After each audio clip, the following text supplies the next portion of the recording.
একটি দেখাদেখির ব্লগ, একটি নেট ছাড়া র্যাকেট ম্যাচ। এবার প্লেনের গতিতে হেঁটে হেঁটে দেখতে যাচ্ছি। ছোটবেলা থেকে এমন একটা R15 কেনার শখ। রাস্তা দিয়ে যেতে যেতে কাবাব দেখলাম, তবে এখন খাওয়ার মতো সময় নেই। আমাদের জীবন নিয়েও খেলার মানুষ নেই। পড়ালেখার বদলে এভাবে ছোটবেলা থেকে কাজ করলে আজকে আমি প্রতিষ্ঠিত হয়ে যেতাম। জীবন যেভাবে আমাকে ঘাস খাওয়াচ্ছে, মুরগিটিও সেভাবেই ঘাস খাচ্ছে। যেতে যেতে আমার বন্ধু তার বন্ধুগুলোকে ডাক দিল।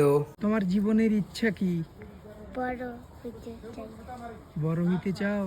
হইও না, মারা খাবা। তোমার মনের প্যাচ আজও বুঝতে পারলাম না। একটি প্রেম, ছোটবেলা থেকে এরা আমার জীবনে প্রচুর অবদান রেখেছে। একটি পাংখা। হাঁটছি হাঁটছি হাঁটছি, অনেকগুলো পাংখা। অবশেষে তোমার দেখা পেলাম। যেতে যেতে এক্স এর সাথে দেখা। বন্ধু জঙ্গলে মঙ্গল বিসর্জন দিতে যাচ্ছে। একটি বিশ্রাম। লা লা লা লা লা। রাস্তায় চলতে চলতে একটি জ্ঞান। আব্বুর মতো 1 ঘন্টা জ্ঞান দিতে দিতে আজান দিয়ে দিল। মানুষের চিরচেনা ওষুধ।